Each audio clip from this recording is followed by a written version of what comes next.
Dans le petit village de Komi, entouré de collines et de champs de maïs, le vent portait encore le souvenir d'une histoire douloureuse.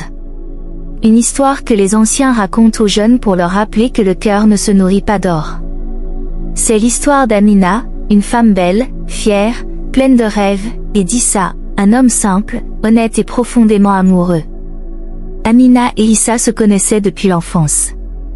Ils se retrouvaient souvent au bord du puits, riaient ensemble, partageaient des histoires. Issa, toujours couvert de poussière après les champs, aimait regarder Amina sourire. Et un jour, il osa lui dire : « Amina, si je devais donner ma vie pour te voir sourire, je le ferais sans hésiter. » Amina rougit, mais son cœur s'illumina. Pendant des mois, leur amour grandit. Les gens du village disaient : « Ces deux-là sont faits l'un pour l'autre. » Mais le destin, lui, préparait une épreuve. Amina était ambitieuse. Elle regardait souvent les femmes venues de la ville, bien habillées, parfumées, conduisant des voitures brillantes. Elle voulait cette vie. Et un soir, elle dit à Issa : « Tu es un homme bon, Issa, mais l'amour seul ne nourrit pas une famille. J'aimerais que nous ayons plus. » Issa soupira, regarda ses mains calleuses, et répondit : « Je n'ai pas grand-chose, Amina.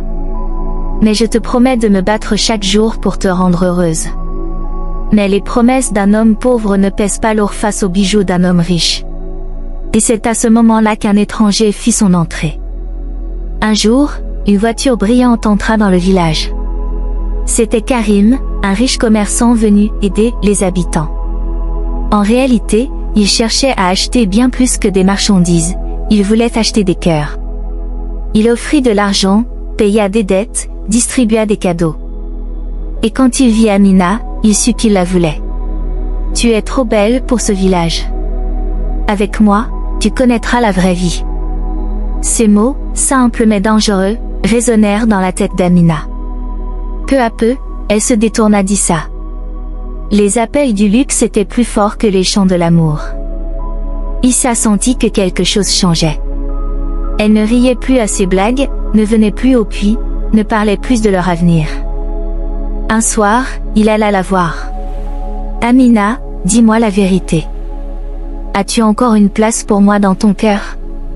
Elle le regarda, les yeux humides. « Issa, je veux une vie meilleure. Je suis désolée. » Et sans un mot de plus, elle monta dans la voiture de Karim. Les roues soulevèrent la poussière du chemin, effaçant derrière elle l'amour le plus pur du village. À la ville, Amina découvrit un monde nouveau, vêtements de luxe, fêtes, hôtels, parfums. Elle vivait dans une grande maison, mais son cœur, lui, était petit. Karim était autoritaire, méprisant, parfois violent. Il lui disait : « Tu m'appartiens. Sans moi, tu n'es rien. » Amina pleurait la nuit, seule, repensant à Issa, à ses mains abîmées, mais pleines de douceur. Elle se consolait en se disant : « Au moins, je ne suis plus pauvre. » Mais elle avait échangé l'amour contre la cage dorée d'un homme cruel.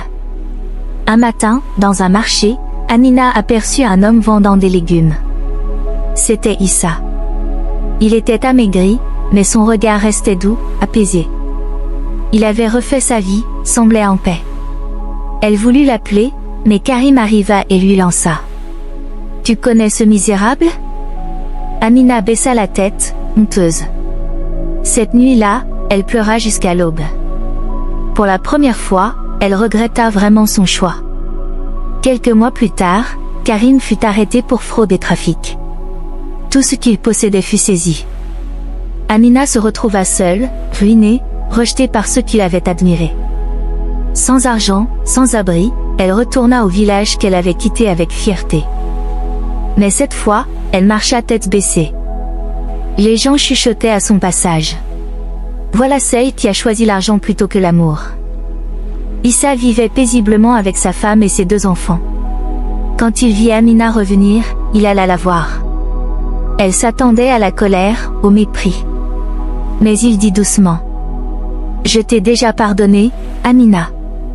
Ce n'est pas à moi que tu as fait du mal, c'est à toi-même. » Ces mots la brisèrent et la libérèrent à la fois. Elle comprit que la vraie richesse n'était pas dans les bijoux, mais dans le cœur qui s'est aimé sans condition. Amina décida de changer.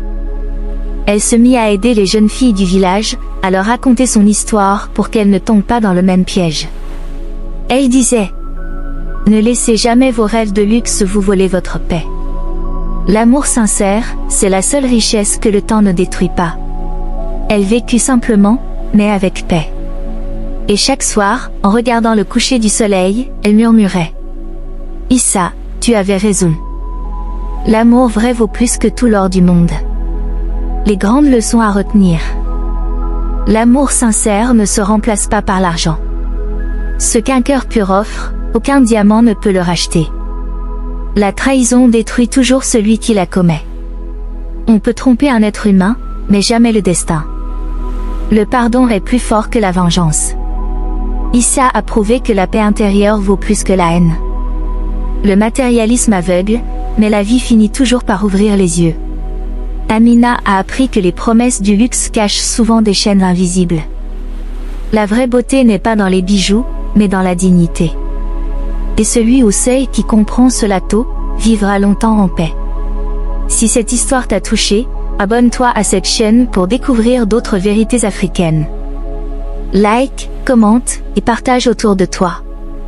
Car peut-être qu'une âme a besoin d'entendre cette leçon aujourd'hui.